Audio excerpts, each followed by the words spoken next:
virus libéral,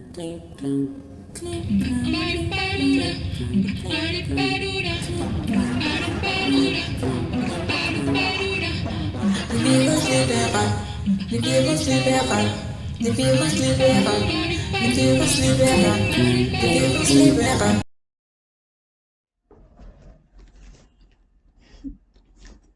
Frantz Fanon, piel negra, máscaras blancas. Pocos autores han tenido un impacto tan profundo sobre la identidad negra como Frantz Fanon, cuya obra ha ejercido una poderosa influencia sobre el movimiento de los derechos civiles, los movimientos anticoloniales y los movimientos por la conciencia negra de todo el mundo, desde el Black Power hasta los Black Panthers, pasando por buena parte del movimiento de liberación nacional de África y Asia.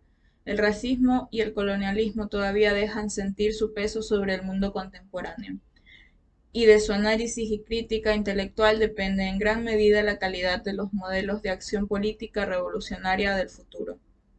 Este libro de culto representa un agudo análisis de la formación de la identidad negra en una sociedad blanca, esto es, de cómo el racismo define los modos de reconocimiento, interrelación y construcción de la personalidad individual y social en las sociedades postcoloniales.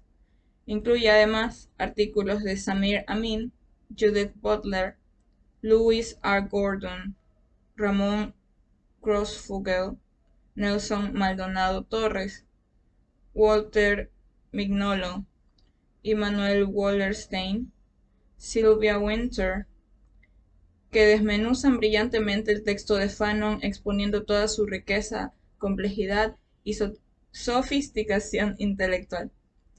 Frantz Fanon, 1925-1961.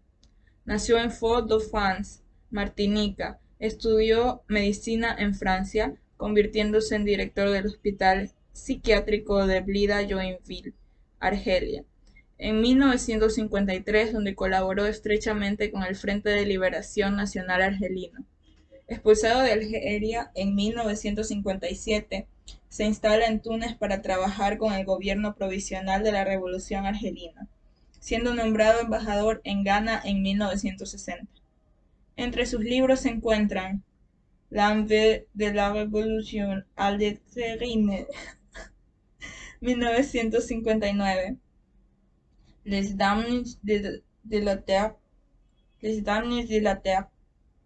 1961, y Pour la Révolution africaine, 1964.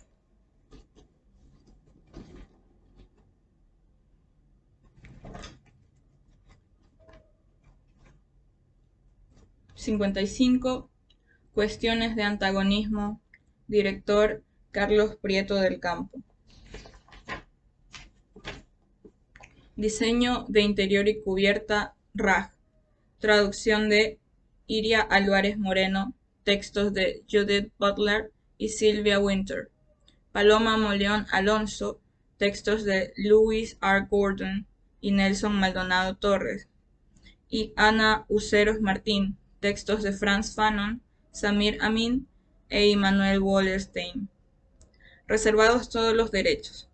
De acuerdo a lo dispuesto en el artículo 270 del Código Penal, podrán ser castigados con pena y multa privación de libertad quienes reproduzcan sin la perspectiva, autorización o plagien en todo o en parte una obra literaria, artística o científica fijada en cualquier tipo de soporte.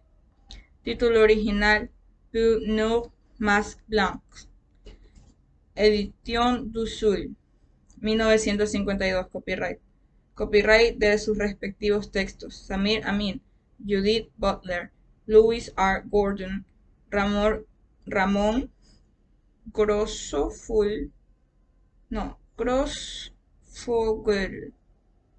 Nelson Maldonado Torres, Walter D. Mignolo, Immanuel Wallerstein, Sylvia Wynter, 2009. Copyright Ediciones Akal S.A. 2009. Para lengua española. Sector Foresta 1, 28760 Tres Cantos, Madrid, España. Teléfono 918-061-996. Fax 918-044-028. www.acal.com. ISBN 978-84-460-27959. Depósito legal M.7.799-2009. Impreso en Label S.A. Humanes, Madrid. 8951-305.8 F214P. Piel negra, máscaras blancas. Frantz Fanon, Acal, Universidad de las Artes. Introducción. Frantz Fanon en África y Asia. Samir Amin. Frantz Fanon es una figura respetada y querida en toda África y Asia. Fanon era un individuo de envergadura de gran calidad, tanto por la sutileza de sus juicios como por su valentía a la hora de decir la verdad. Era psiquiatra y no podía sino ser un buen psiquiatra. Piel negra, máscaras blancas y sus otros escritos sobre las enfermedades mentales que aquejaban a los colonizados argelinos a los que él trataba son el mejor testimonio al respecto. Pero, yendo más allá, él ha sido auténticamente revolucionario. Su libro Los condenados de la tierra explicita su versión a la necesaria revolución que librará a la humanidad de la barbarie capitalista. Y como revolucionario conquistó el respeto de todos los africanos y asiáticos. Gemil Saharaui, un hermoso texto publicado en árabe, Fanon en África, ha dibujado un cuadro perfecto de su pensamiento en los movimientos de liberación del continente. Fanon, las Antillas y la esclavitud. Fanon nació antillano. La historia de su pueblo, de la esclavitud, de su relación con la metrópoli francesa, fue pues por la fuerza de las circunstancias el mundo de partida de su reflexión crítica.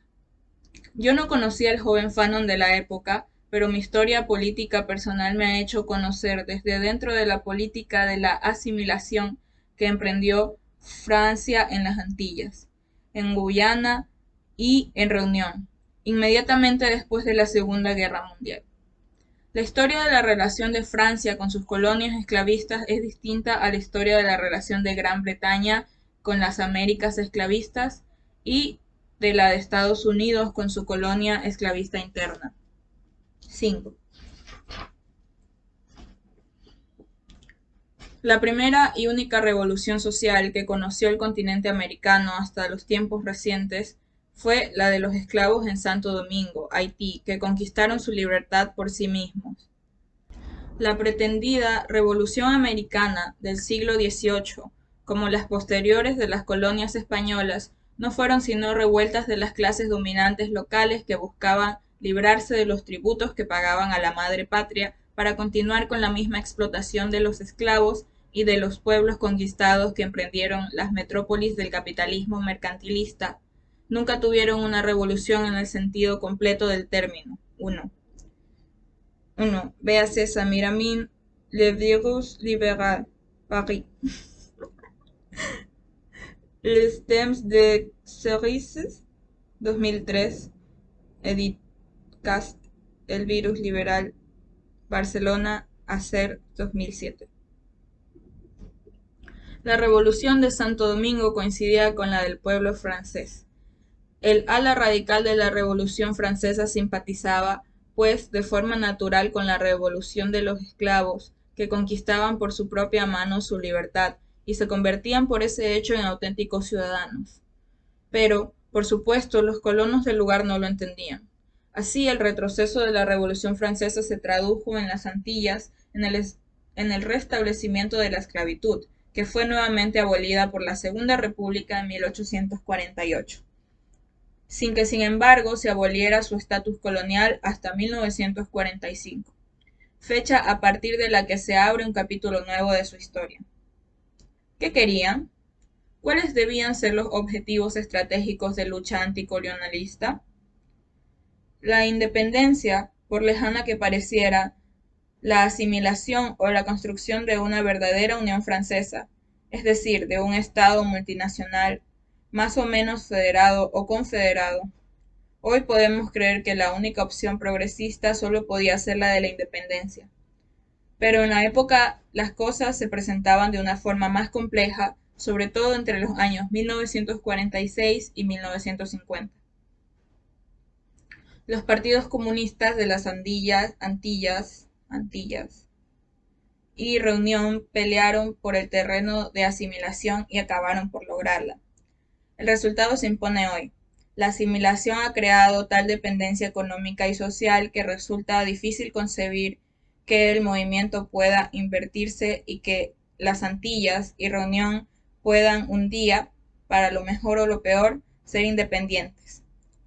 Aparente paradoja.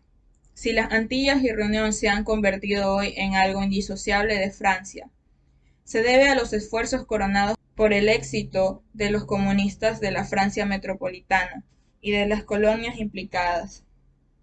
La derecha, que siempre se opuso a la asimilación de los derechos, que ayer defendía la esclavitud y más tarde el estatuto colonial, no hubiera podido evitar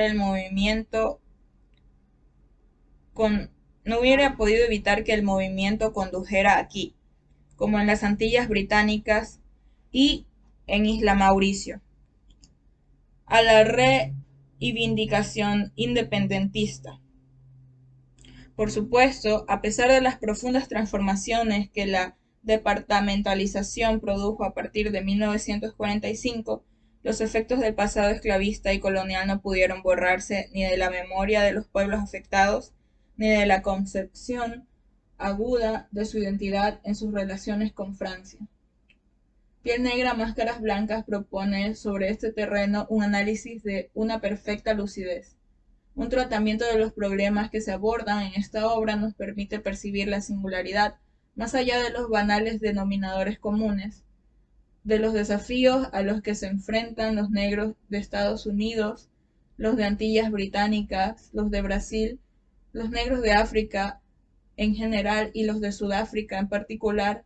Remitiré estas diferencias a la distinción que propongo entre colonialismo externo y colonialismo interno.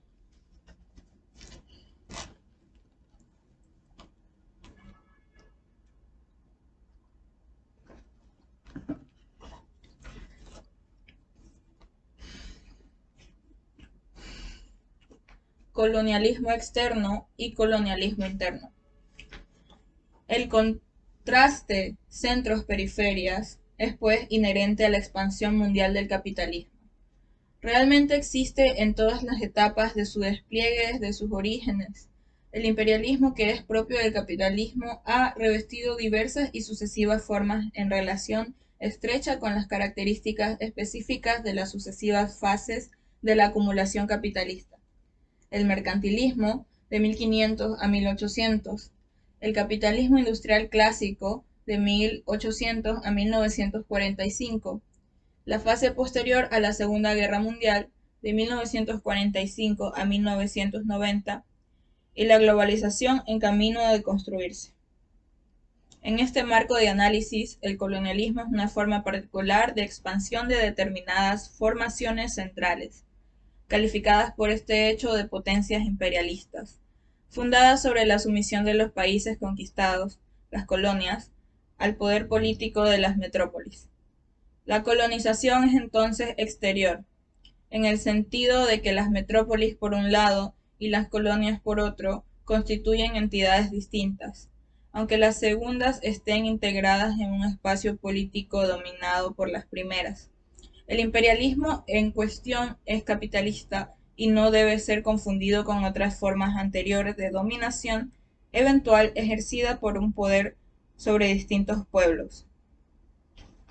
La amalgama que trata el imperialismo del capitalismo moderno en términos análogos a cómo se analiza el imperialismo romano, no tiene mucho sentido. Los estados multinacionales, los imperios austrohúngaros, otomano, ruso y la URSS, constituyen igualmente fenómenos históricos distintos. En la URSS, por ejemplo, las transferencias financieras iban del centro ruso a las periferias asiáticas, de manera inversa a lo que ocurre en los sistemas coloniales.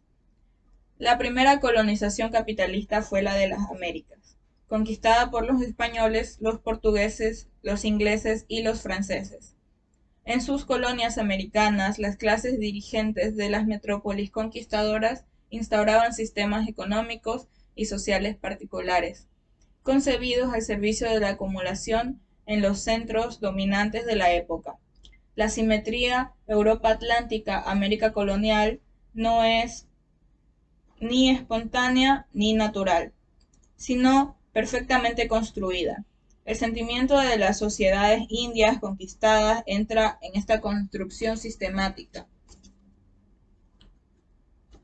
El injerto de la trata negrera en este sistema se destina igualmente a ajustar su eficacia.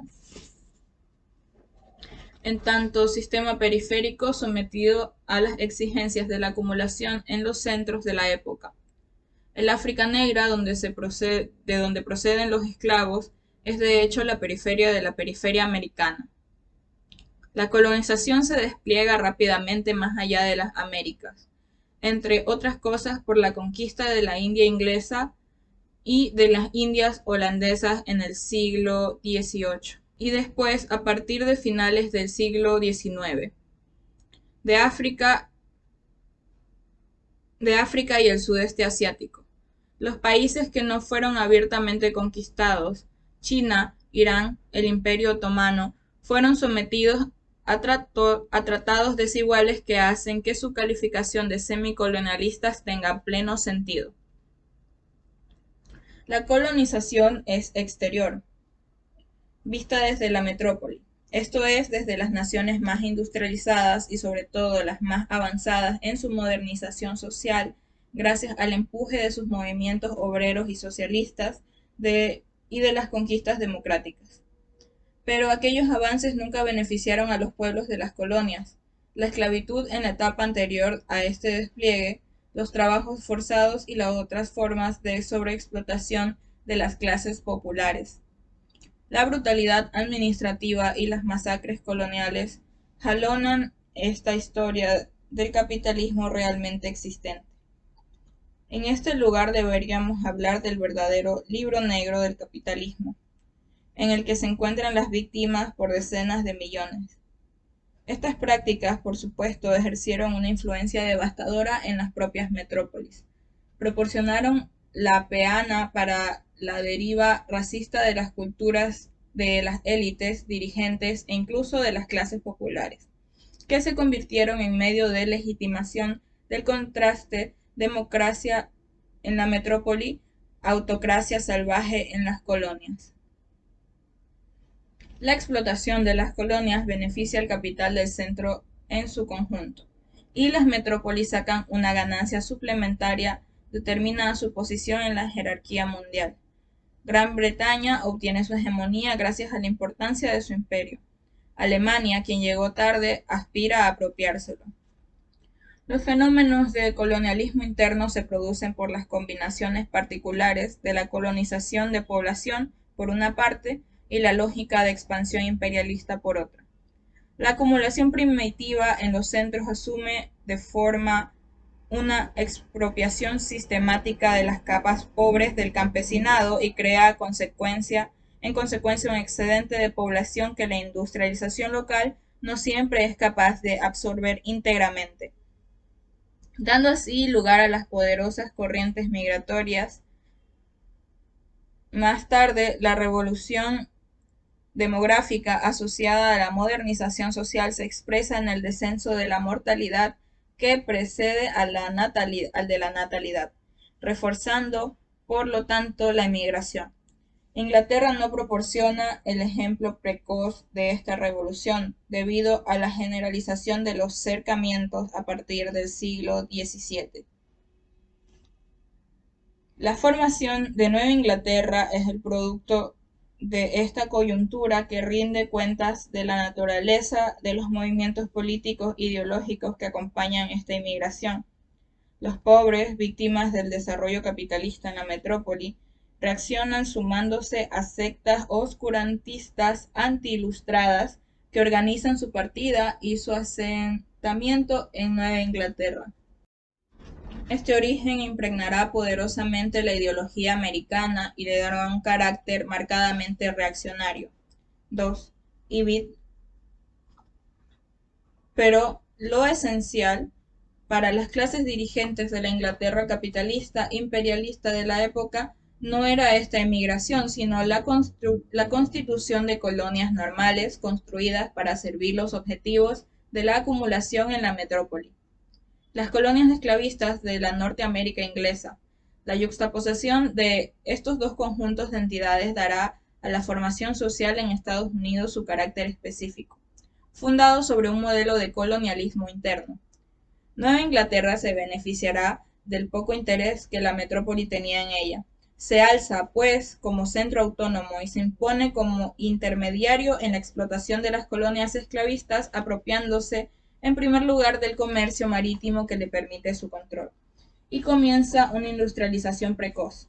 Estados Unidos añade, pues, a su formación un nuevo centro capitalista imperialista, Nueva Inglaterra, y su propina colonial interna, el sur esclavista. Los efectos de esta conjunción en la forma de la cultura política de Estados Unidos han sido decisivos. 3. Ibid, que seguramente se refiere a el virus liberal. Seguramente se refiere. El colonialismo interno no ha sido un producto exclusivo de la historia de Estados Unidos. Encontramos características en parte comparables en América Latina y en Sudáfrica. La península ibérica no se situaba a la vanguardia del desarrollo del capitalismo, pero, nolens volens, esta conquista se inscribe en la formación mercantilista del capitalismo naciente. El sojuzgamiento brutal de los indios, después el relevo que supone la importación de esclavos africanos, hallan su lugar en este nuevo marco, con la salvedad de que el sistema no funcionaba en beneficio de centros nuevos, ni en España ni en Portugal, y menos aún en las colonias de América. La función colonial de América Latina tuvo que ser recuperada por los verdaderos centros en formación. Inglaterra, en primer lugar, relevada más tarde en el siglo XIX por Estados Unidos, que proclamó su vocación de convertirse en los dueños únicos del continente a partir de la doctrina Monroe, 1823. Los españoles y los portugueses cumplían una función de intermediarios parecida a la que las burguesías compradoras ocuparían en Asia y en el Imperio Otomano.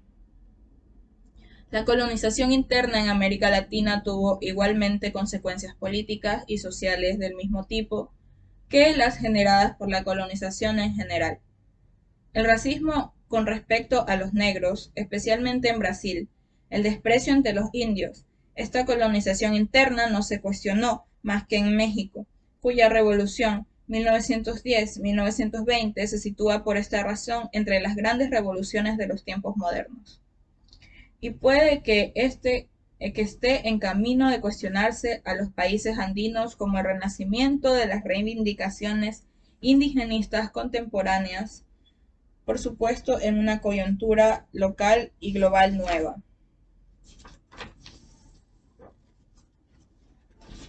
En Sudáfrica, la primera colonización de la población, la de los Boers, se inscribía más bien en la perspectiva de constitución de un Estado blanco puro, que implicaba la expulsión o el exterminio de los africanos, más que su sometimiento.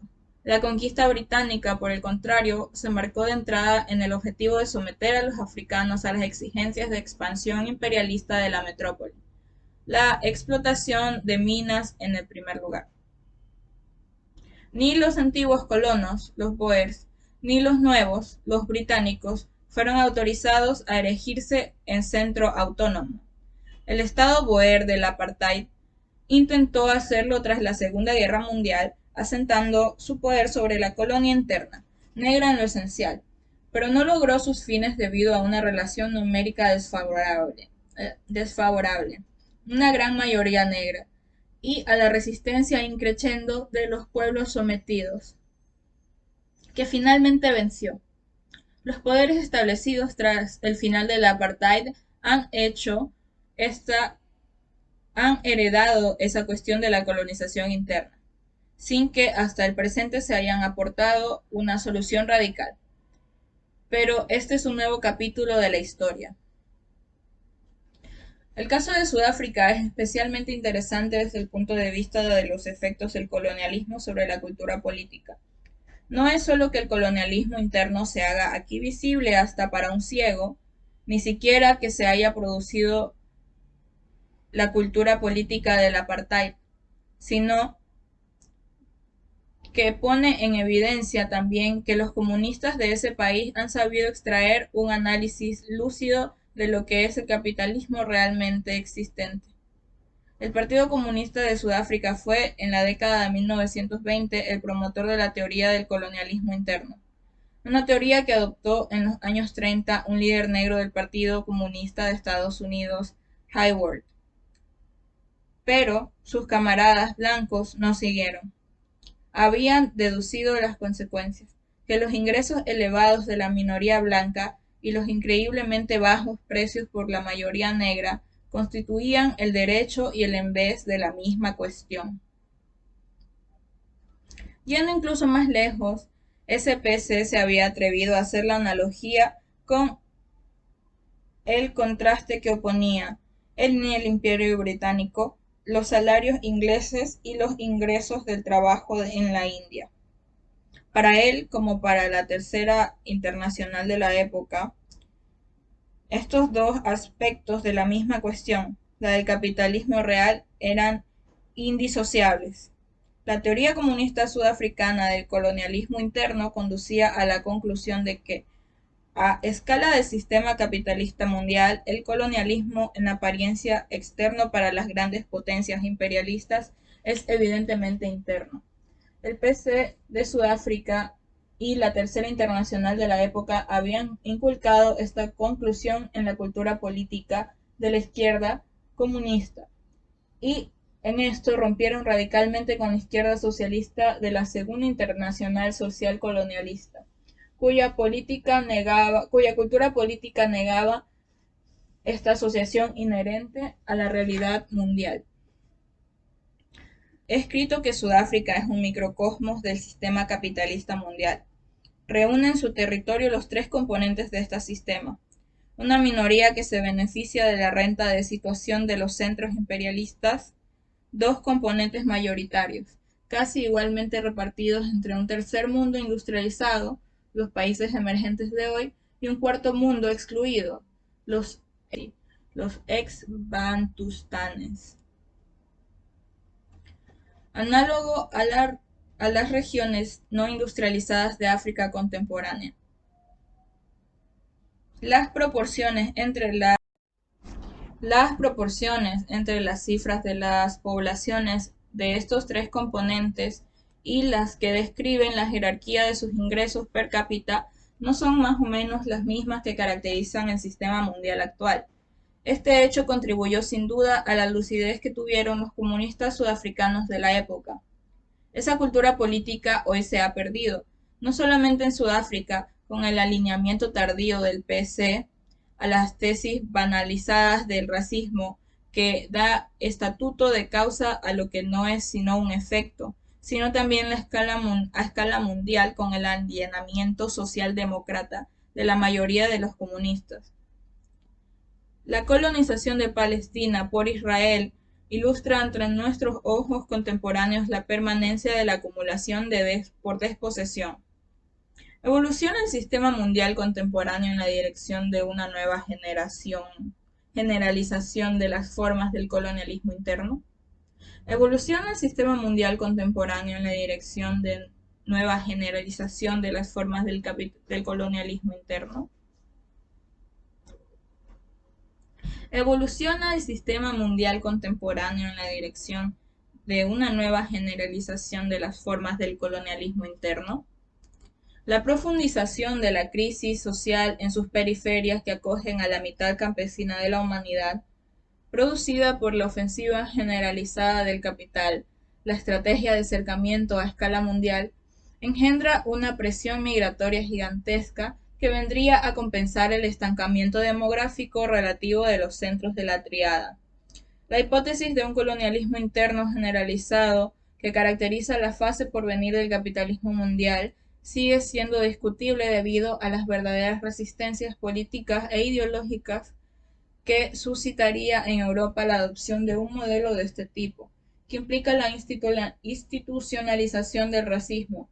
Por el contrario, el modelo comunitarista, inspirado por la práctica de Estados Unidos, parece construir aquí el peligro absolutamente real de la americanización de Europa. Fanon y el desafío del capitalismo realmente existente. La acumulación por desposesión es permanentemente en la historia del capitalismo realmente existente. Fanon comprendió perfectamente que la expansión capitalista se fundaba sobre la desposesión de los pueblos de Asia, de África, de América Latina y del Caribe, es decir, de la aplastante mayoría de los pueblos del planeta, y que las mayores víctimas de esa expansión, los parias de la tierra, eran pues pueblos convocados por las fuerzas de las cosas a la revuelta permanente y legítima contra el orden mundial imperialista. El capitalismo histórico, es decir, realmente existente, en oposición a la visión ideológica de la economía de mercado, es por naturaleza imperialista.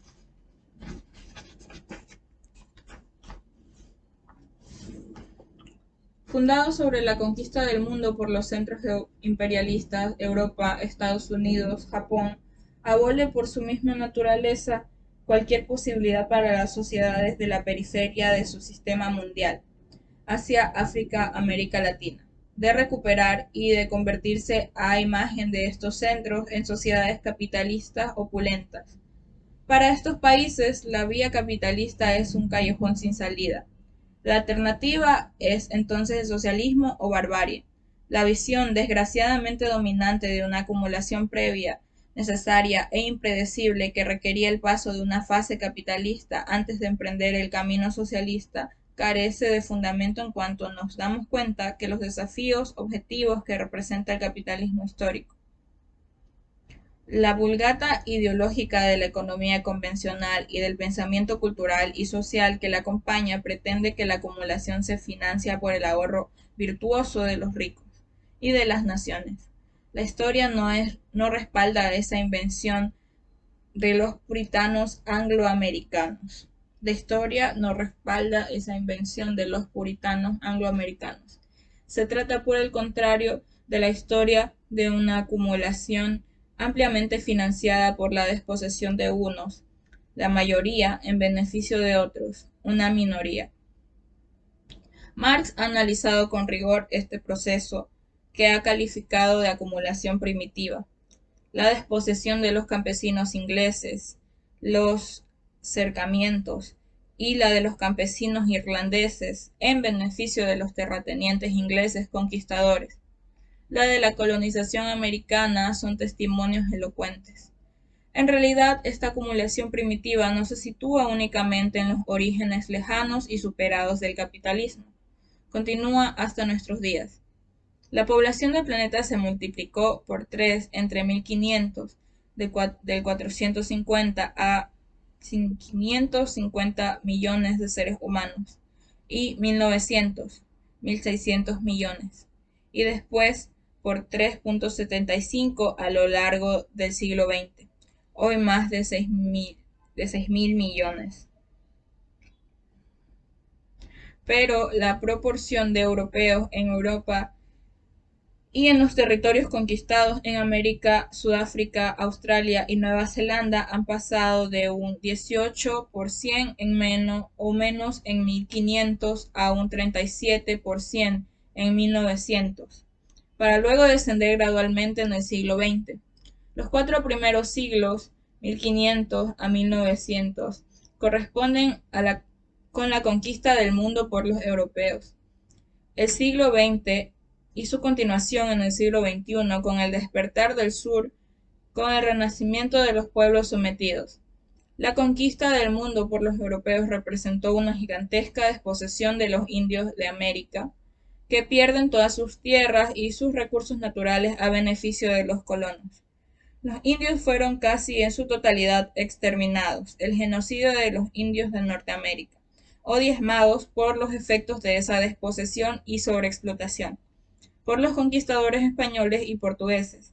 La trata de negros que tomó el relevo supuso una punción sobre una gran parte de África, que retrasó medio milenio el progreso del continente. Fenómenos análogos pueden verificarse en Sudáfrica, Zimbabue, Kenia, Argelia e incluso también en Australia, Nueva Zelanda y Nueva Zelanda. Este proceso de acumulación por desposesión caracteriza al Estado de Israel, una colonización en curso. No menos visibles son las consecuencias de la explotación colonial del campesinado sometido de la India inglesa, de las Indias holandesas, de Filipinas, de África. Las hambrunas, la famosa de Bengala, las del África contemporánea, constituyen su demostración. El método que inauguraron los ingleses en Irlanda, cuya población, antaño equivalente a la de Inglaterra, hoy es una décima parte, fue sangrada por hambruna organizada, cuyo desenvolvimiento Marx analizó. La desposesión no golpeó únicamente las poblaciones campesinas, la mayor parte de la población de entonces destruyó la capacidad de producción industrial, artesanado y manufacturas, de regiones que antaño y por mucho tiempo fueron más prósperas que la propia Europa, China e India, entre otras 4. Véase al respecto los análisis incontrovertibles de Amir Kumar Bakshi, Perilous Passage, Mankind and the Global Ascendancy of Capital, Lanham 2005. Es importante en este punto entender bien que las destrucciones no se producen por las leyes del mercado. No es que la industria europea supuestamente más eficaz ocupara el lugar de producciones no competitivas. Este discurso ideológico silencia las violencias políticas y militares que se desencadenaron para obtener ese resultado. No son los cañones de la industria inglesa, sino las cañoneras a secas las que demuestran la superioridad y no la inferioridad de las industrias chinas e indias. La industrialización prohibida por las administraciones coloniales hizo el resto y desarrolló el subdesarrollo de Asia y de África de los siglos XIX y XX. Las atrocidades coloniales y la extrema sobreexplotación de los trabajadores fueron los medios y los productos naturales de acumulación por desposesión. Entre 1500 y 1800 la producción material de los centros europeos progresaba según una tasa que supera sin duda la de su demografía, pero para esa época esta es abundantemente en términos relativos. Estos ritmos se aceleran en el siglo XIX con la profundización y no la atenuación de la explotación de los pueblos de ultramar, razón por la que hablo de la acumulación permanente por desposesión y no de acumulación primitiva, primera, anterior. Esto no excluye que en los siglos XIX y XX la contribución de la acumulación financiada por el progreso tecnológico, las sucesivas revoluciones industriales, asuma a partir de este momento una importancia que no había tenido antes a lo largo de 3 siglos mercantilistas precedentes. Finalmente, pues, entre 1500 y 1900, la producción aparente de los nuevos centros del sistema mundial capitalista imperialista, Europa Occidental y Central, Estados Unidos y más tarde Japón, se multiplicó por 7 o 7.5 en franco contraste con el crecimiento de la periferia, donde apenas se dobló. La distancia se amplía como nunca había sido posible en toda la historia anterior de la humanidad. A lo largo del siglo XX se amplía más, y la renta per cápita en el año 2000 es entre 15 y 20 veces superior que en el conjunto de las periferias. La acumulación por disposición durante siglos de mercantilismo financió ampliamente el lujoso tren de vida de las clases dirigentes de la época. El antiguo régimen, sin beneficiar a las clases populares cuyo nivel de vida se degradaba con frecuencia. Ellas mismas sufrían esa acumulación por disposición que afectaba a gran parte del campesinado, pero sobre todo financió un fortalecimiento extraordinario de los poderes del Estado modernizado, de su administración, de su potencia militar, las guerras de la Revolución y del Imperio, que constituyen un gozne entre la época mercantilista precedente y la de la industrialización posterior. Lo demuestran. Esa acumulación está pues en el origen de las dos principales transformaciones que forjaron el siglo XIX, la primera revolución industrial y la fácil conquista colonial. Las clases populares no se beneficiaron hasta finales del siglo XX de la prosperidad colonial disfrutada por las metrópolis en los primeros momentos, como demuestra el desolador cuadro de la miseria obrera existente en Inglaterra que describe Engels. Pero contaban con la escapatoria de la emigración masiva que se acelera en los siglos XIX y XX.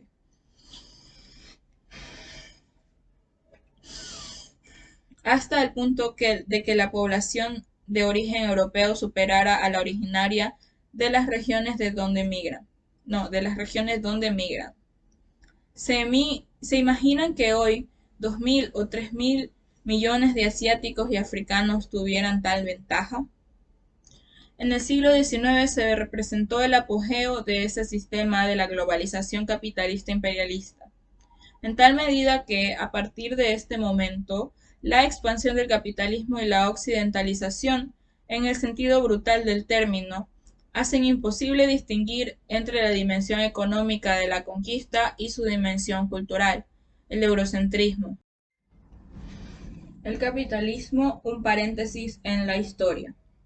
La trayectoria del capitalismo realmente existente se compone de un largo periodo de maduración, que se extiende varios siglos y que conduce a un corto momento de apogeo, el siglo XIX, seguido de un probablemente largo declive que empieza en el siglo XX, y que podría convertirse en una larga transición al socialismo globalizado.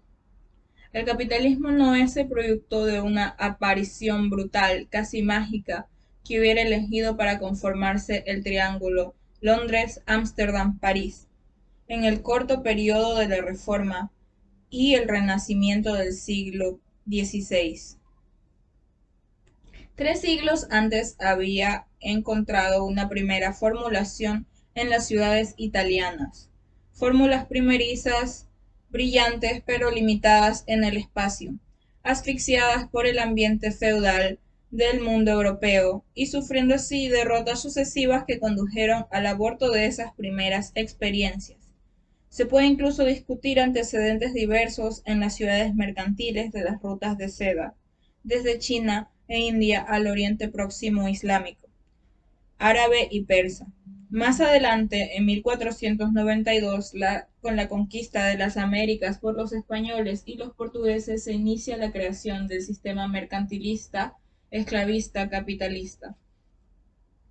Pero las monarquías de Madrid y Lisboa, por diversas razones que no nos atañen aquí, no supieron dar forma definitiva al mercantilismo que inventarán en su lugar los ingleses, los holandeses y los franceses.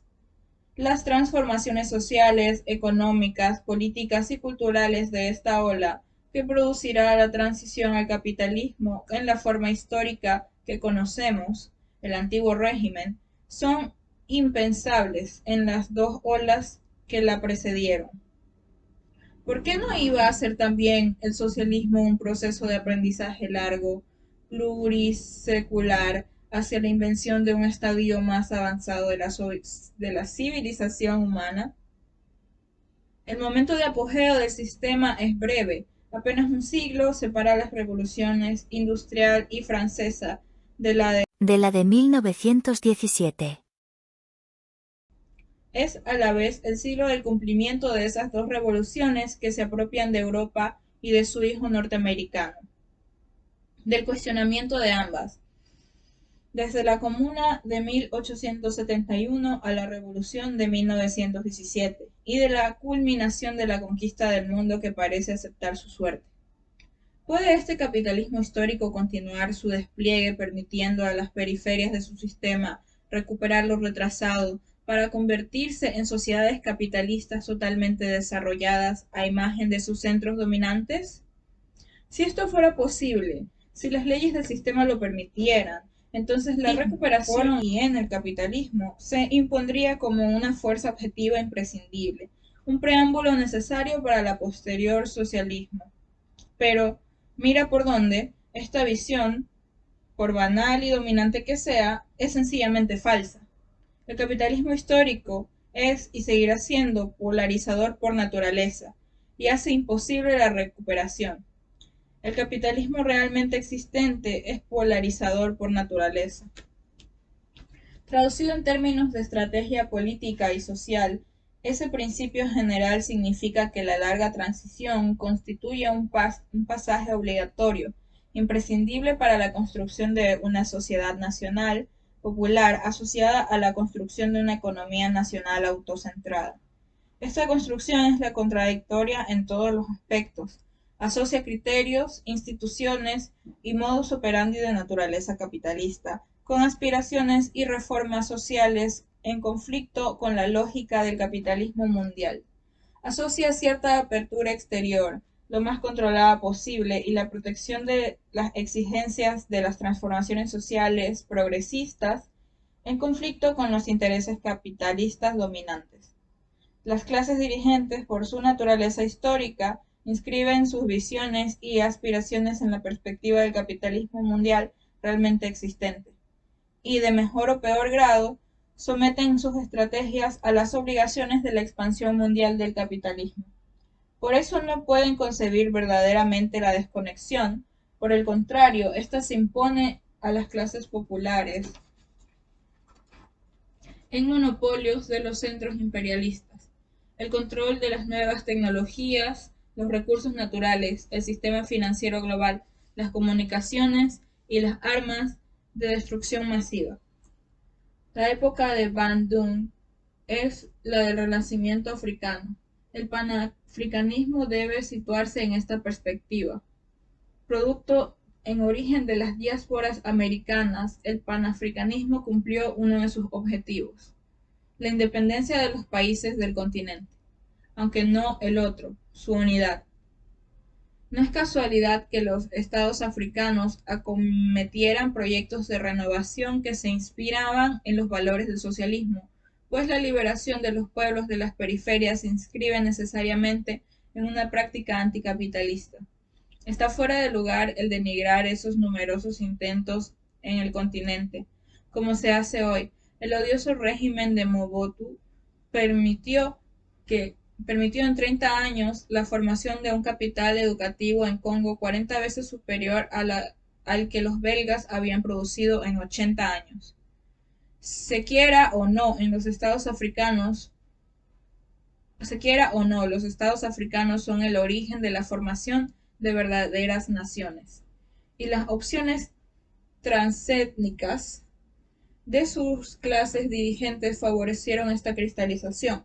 Las derivas étnicas son posteriores, producidas por el antagonismo de los modelos de Bandung, que implicaba la pérdida de legitimidad de los pobres y recursos de fracciones de estos a la etnicidad para restablecerla a su favor. 5. Remito aquí a mi trabajo Le Nid et le Sceau des Nations, París, 1994. El largo declive del capitalismo será sinónimo de una larga transición positiva hacia el socialismo. Haría falta para ello que el siglo XXI prolongara al siglo XX y radicalizara los objetivos de la transformación social, lo que es totalmente posible, pero hay que precisar bajo qué condiciones. A falta de estas, el largo declive del capitalismo se traducirá en la degradación continua de la civilización humana. 6. Remito aquí a lo que escribía a este respecto hace más de 25 años. Revolution ou décadence. En Classe et Nation, París, 1979, pp. 238-245.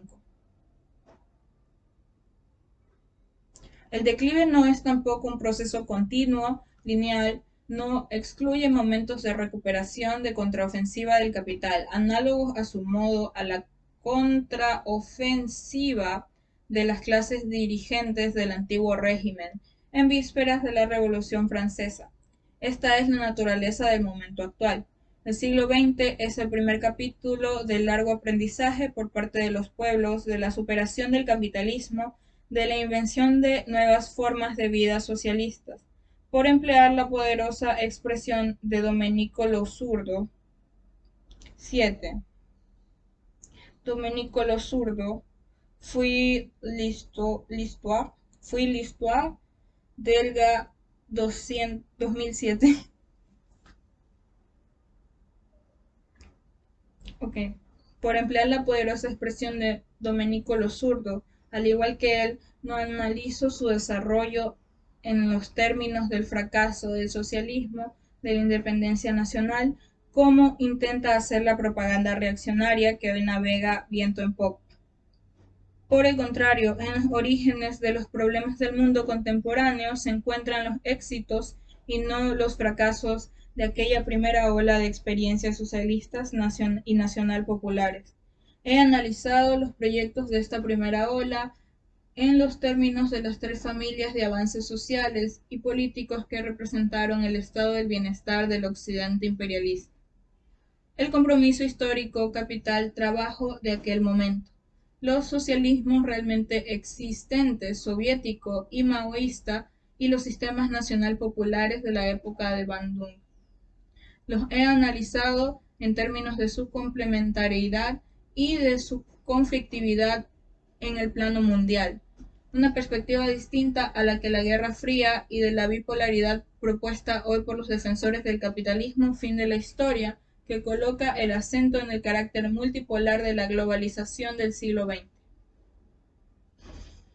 En análisis de las contradicciones sociales propias de cada uno de estos sistemas, de los balbuceos característicos de las primeras avanzadas, explica su asfixia y finalmente su derrota, que no su fracaso. 8.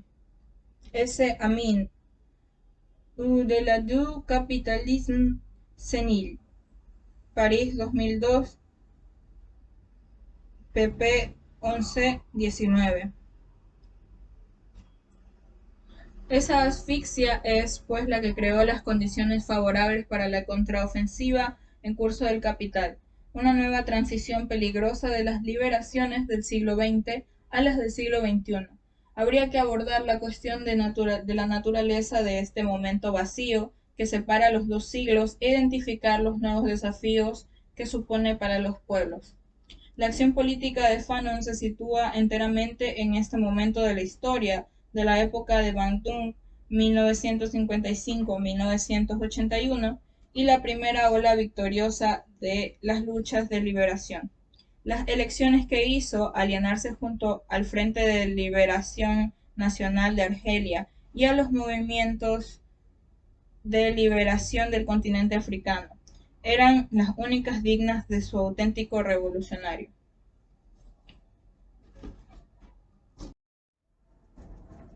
Por una renovación socialista en el siglo XXI.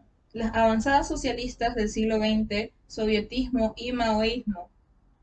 El marxismo de la Segunda Internacional, obrerista y eurocéntrico, compartía con la ideología dominante de la época una visión liberal de la historia según la cual todas las sociedades deben pasar primero por una etapa de desarrollo capitalista, respecto a la cual la colonización era, por tanto, un hecho históricamente positivo, que arrojaba las semillas antes de poder aspirar al socialismo. La idea de que el desarrollo de unos, los centros dominantes, y el subdesarrollo de otros, las periferias dominadas, eran indisociables, como las dos caras de una misma moneda, productos inmanentes uno y otro de la expresión mundial del capitalismo. La era perfectamente ajena. En un primer momento, Lenin tomó ciertas distancias con la teoría dominante de la Segunda Internacional y condujo con éxito la revolución del eslabón débil, Rusia.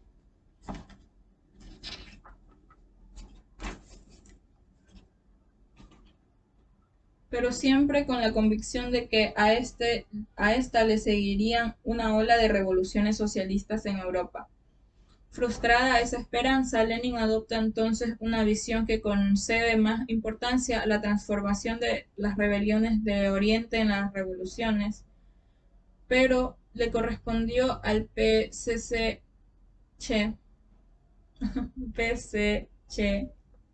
y a Mao sistematizar esta nueva perspectiva. La Revolución Rusa fue conducida por un partido bien asentado en la clase obrera y en la inteligencia radical. Su alianza con el campesinado, representado por el Partido Socialista Revolucionario, entonces movilizado en el ejército, se impuso con naturalidad. La reforma agraria radical que resultó de ello realizaba el viejo sueño de los campesinos rusos, convertirse en propietarios. Pero este compromiso histórico llevaba en sí el germen de sus límites.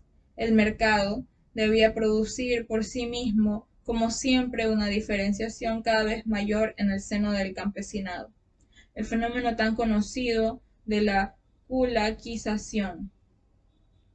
La Revolución China se desplegó desde el principio, o al menos a partir de la década de 1930, sobre bases distintas, garantizando una alianza sólida con el campesinado pobre y medio.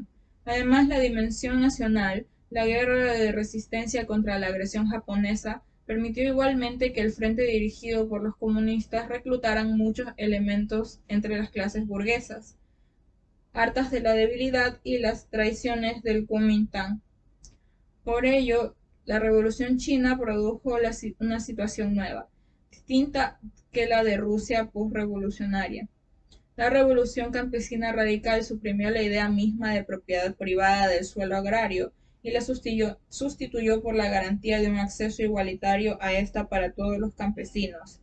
Hasta ahora esta ventaja decisiva, que no comparte con ningún otro país exceptuando Vietnam, constituye el principal obstáculo para la expansión devastadora del capitalismo agrario. Los debates en curso en China versan en gran parte sobre esta cuestión. 9. Véase S. Amin pour un monde multipolaire.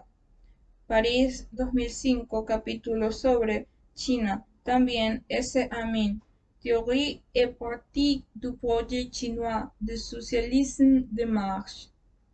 Alternative Sud. 8, 1, 2001, pp. 53, 90. Ok. Pero además la adhesión de numerosos burgueses nacionalistas al Partido Comunista de China debía, por la fuerza de las cosas, ejercer una influencia ideológica propicia para sostener las derivas de a los que Mao calificaba de partidarios de la vía capitalista, los Capitalist Roaders. El régimen postrevolucionario en China no tiene en su activo una cantidad más que apreciable de logros políticos, culturales, materiales y económicos. La industrialización del país, la radicalización de su cultura política moderna, la China maoísta resolvió la cuestión campesina que estaba en el corazón del drama del declive del imperio del centro durante 2 siglos decisivos, 1750 a 1950-10. Véase a este respecto mi obra L'avenir du Maoïsme, París, 1981, página 57. Además, la China maoísta consiguió esos resultados evitando las derivas más dramáticas de la Unión Soviética. La colectivización no fue impuesta mediante una violencia asesina como fue en el caso del estalinismo. Las oposiciones en el seno del partido no dieron lugar a la instauración del terror. Deng fue apartado, luego volvió. El objetivo de una igualdad relativa sin par que atañía tanto al reparto de los ingresos entre los campesinos y los obreros como en el seno de estas clases y entre ellas, las capas dirigentes, fue buscando con sus altibajos, por supuesto, con tenacidad y formalizando en opciones de estrategias de desarrollo que contrastan con las de la URSS. Estas opciones fueron formuladas en los 10 grandes informes de principio de la década de 1960. Estos éxitos son los que explican los posteriores desarrollos de la China postmaoísta a partir de 1980. El contraste con India, que precisamente no hizo la revolución, adquiere aquí todo su significado, no solamente para explicar las trayectorias diferentes durante las décadas transcurridas entre 1950 y 1980, sino también para explicar sus probables y o posibles diversas perspectivas del futuro. Estos éxitos explican que la China postmaoísta, que a partir de ahora inscribe su desarrollo en la nueva globalización capitalista por la apertura, no haya sufrido golpes destructores análogos de los que siguieron al hundimiento de la URSS. Los éxitos del maoísmo, sin embargo, no zanjaron definitivamente de forma irreversible. La cuestión de las perspectivas a largo plazo del socialismo, en primer lugar, porque la estrategia del desarrollo de los años 1950 a 1981 agotaron su potencial y, entre otras cosas, se imponía una apertura, aunque controlada. Ibid, página 59-60. Lo que implicaba, como se demostró a continuación, el riesgo de reforzar las tendencias que evolucionaban en la dirección del capitalismo, pero también porque simultáneamente en el sistema de la China maoísta combinaban las dos tendencias contradictorias, hacia el fortalecimiento de las opciones socialistas y a favor de su debilitación. Mao, consciente de esta contradicción, intentó inclinar la balanza a favor del socialismo mediante una revolución cultural entre 1966 y 1974. Disparen sobre el cuartel general, el Comité Central del Partido, sede de las aspiraciones burguesas de la clase política que ocupaban puestos de responsabilidad. Mao creyó que para llevar a buen puerto esta variación del rumbo podría apoyarse en la juventud, lo que en otras cosas se inspiró en buena medida en 1968 europeo. Véase la película de Godard, La Chinoise.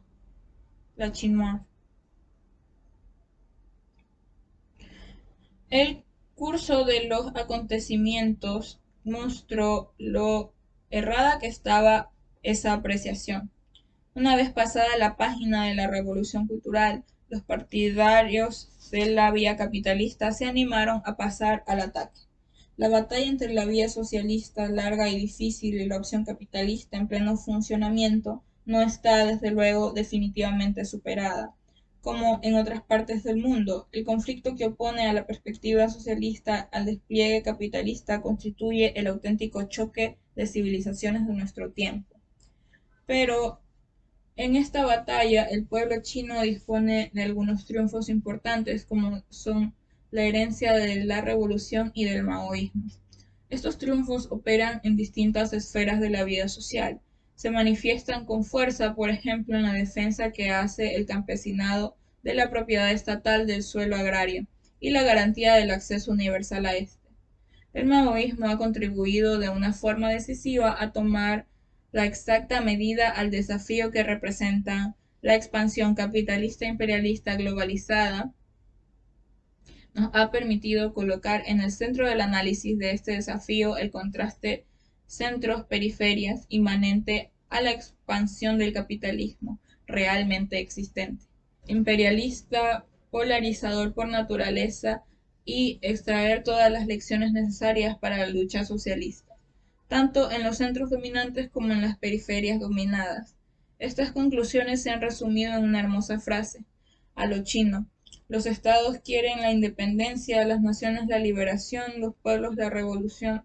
Los estados, es decir, las clases dirigentes de todos los países del mundo, siempre que sean algo más que lacayos o correas de transmisión de las fuerzas exteriores, se dedican a ampliar el espacio de movimiento que les permita maniobrar en el sistema mundial capitalista y ascender desde la posición de actores pasivos, condenados a sufrir el ajuste unilateral según las exigencias del imperialismo dominante al de actores activos que participan en la configuración del orden mundial.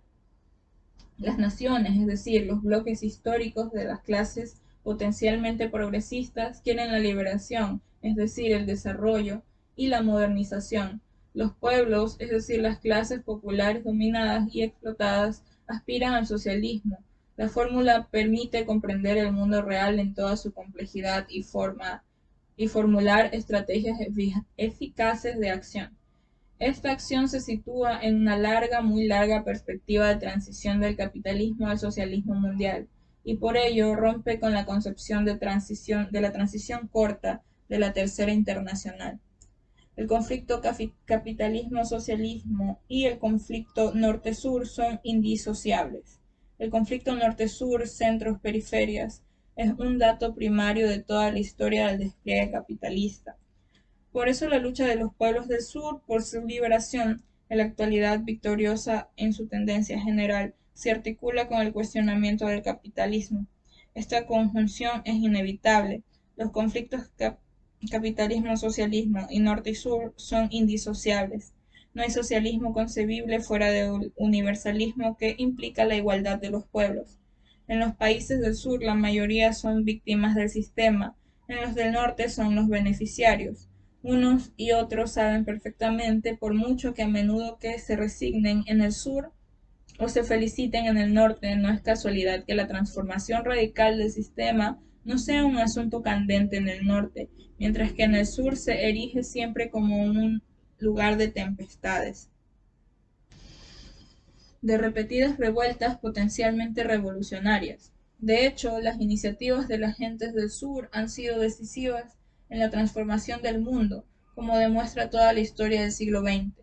Constatar este hecho permite situar en un marco las luchas de clases del norte. Son las luchas económicas reivindicativas que, en general, no cuestionan ni la propiedad del capital ni el orden mundial imperialista. Esto es especialmente visible en Estados Unidos, dentro del marco de una cultura política del consenso.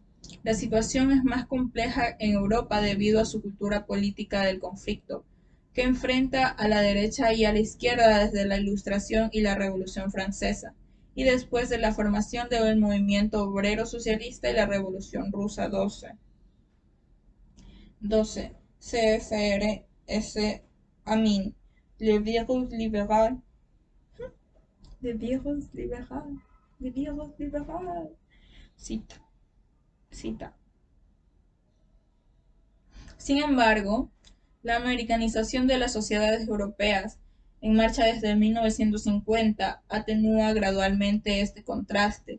Igualmente, las modificaciones de la competitividad comparada de las economías del capitalismo central, asociadas a los desarrollos desiguales de las luchas sociales, no merecen colocarse en el centro de estas transformaciones del sistema mundial, ni las relaciones entre Estados Unidos y Europa en el corazón de las diferentes variantes posibles, como piensan hoy muchos partidarios del proyecto europeo. Por su parte, las revueltas del sur, cuando se radicalizan, se topan con los desafíos del subdesarrollo. Sus socialismos llevan siempre, por ello, contradicciones entre las intenciones de partida y las realidades posibles. La conjunción posible, pero difícil, entre las luchas de los pueblos del sur y las de los pueblos del norte constituye el único medio de sobrepasar los límites de unas y otras.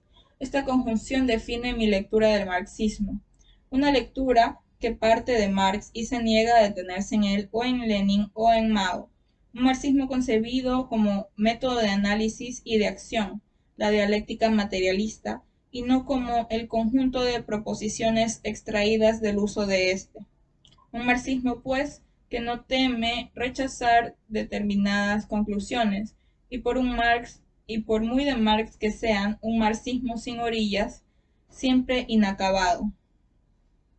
siendo el capitalismo un sistema mundial y no la simple yuxtaposición de los sistemas capitalistas nacionales. Las luchas políticas y sociales, para ser eficaces, deben conducirse simultáneamente en el área nacional, que sigue siendo decisiva porque los conflictos, las alianzas y los compromisos sociales y políticos se tejen en este área y en el plano mundial.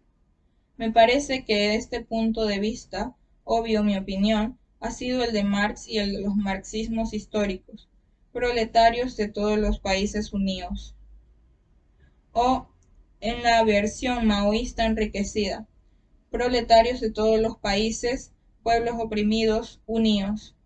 Es imposible diseñar la trayectoria que dibujarán estos avances desiguales producidos por las luchas en el sur y en el norte.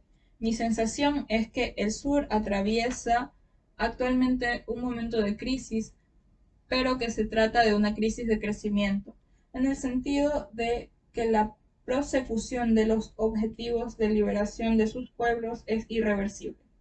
Será necesario que los del norte aprecien esto, incluso mejor que sostengan esta perspectiva y la asocien a la construcción del socialismo. Existió un momento solidario de este tipo en los tiempos de Bandung. En aquella época los jóvenes europeos mostraban su tercermundismo sin duda ingenuo, pero más amable que su repliegue actual. Sin volver a los análisis sobre el capitalismo mundial realmente existente que he desarrollado en otros lugares. Recordaré simplemente sus conclusiones. A mi entender, la humanidad no podrá dedicarse seriamente a la construcción de una alternativa socialista al capitalismo si las cosas no cambian también en el occidente desarrollado. Eso no significa en modo alguno que los países de la periferia deban esperar ese cambio y hasta que se produzca, contentarse con ajustarse a las posibilidades que les ofrece la globalización capitalista. Por el contrario, es probable que a medida en que las cosas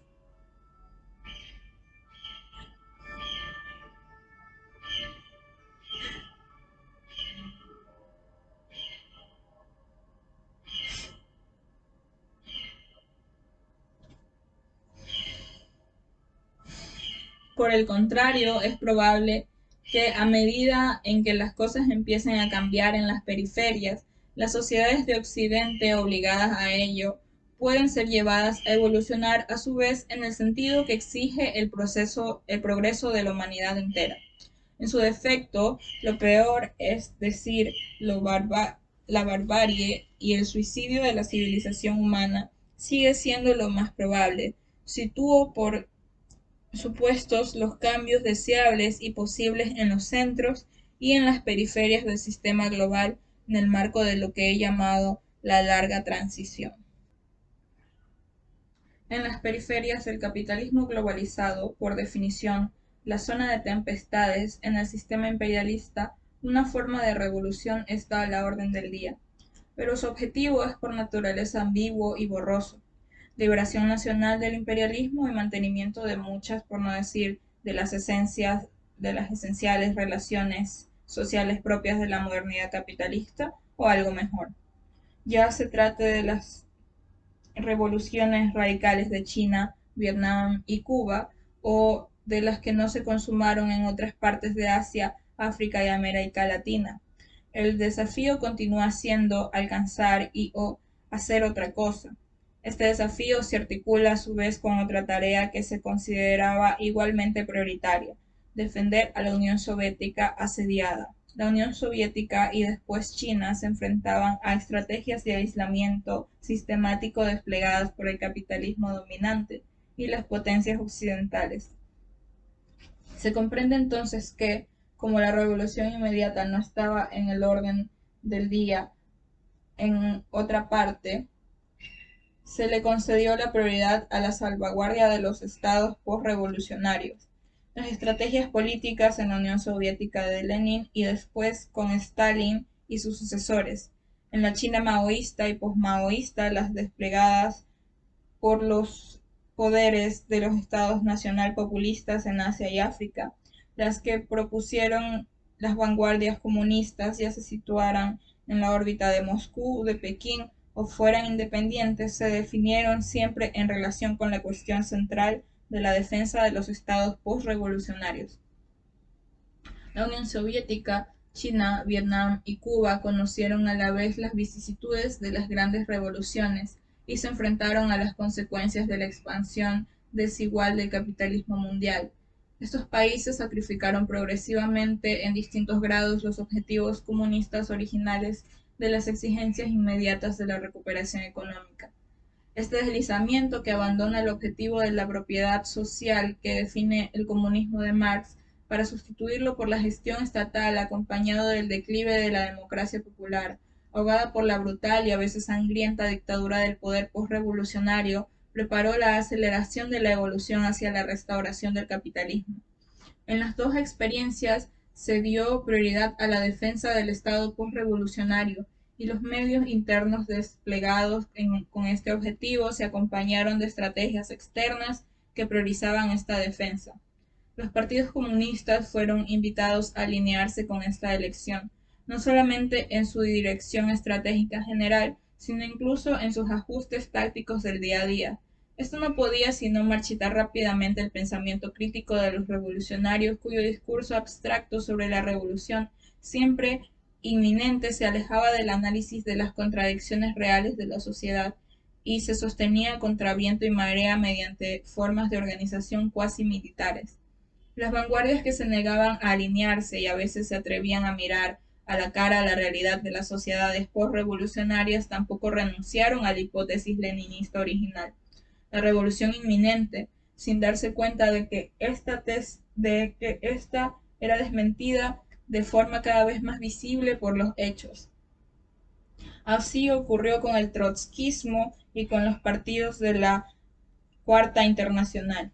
Y ocurrió también con un gran número de organizaciones revolucionarias activistas inspiradas en ocasiones por el maoísmo o el guevarismo. Hay numerosos ejemplos desde Filipinas a la India, los naxalitas, desde el mundo árabe con los nacionalistas y comunistas árabes, los Qaumiyyin, y sus émulos del Yemen del Sur hasta América Latina, guevarismo.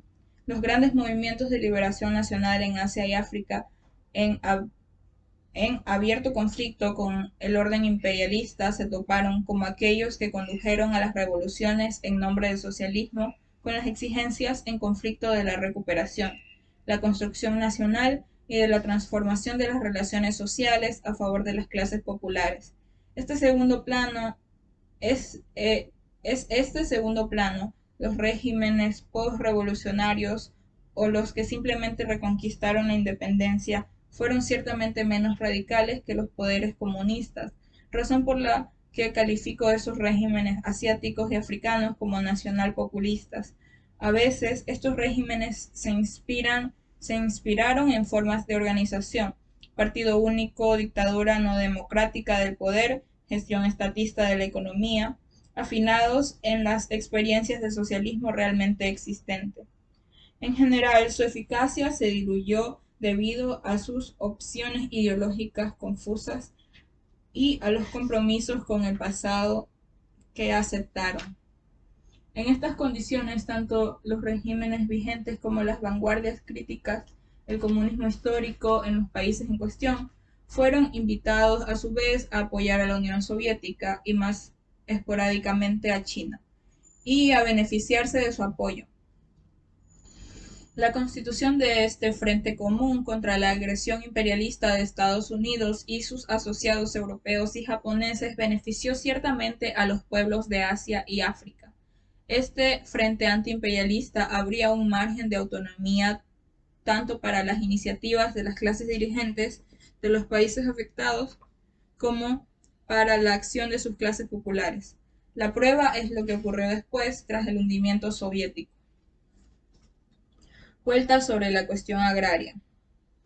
La cuestión agraria, la del futuro del campesinado de los tres continentes, la mitad de la humanidad, es central en la conceptualización de la cuestión nacional, asociar, no disociar la modernización, la democratización de la sociedad y el progreso social logrado por la opción de una vía de desarrollo de orientación socialista, afirmación y no disolución, y la independencia de las naciones. Una mirada más atrás a la historia de las sociedades del mundo anteriores a la conquista europea puede aclarar aquí nuestra intención y quizás inspirar respuestas socialistas eficaces ante los desafíos de nuestra época. La China de los siglos que precedieron a la brutal intervención de los europeos a partir de 1840 había puesto en marcha un modelo de desarrollo agrario distinto a la vía capitalista de los cerramientos. La vía china, que no podía recurrir a la posibilidad de emigración masiva de su exceso de campesinos, se fundaba en la intensificación de la producción.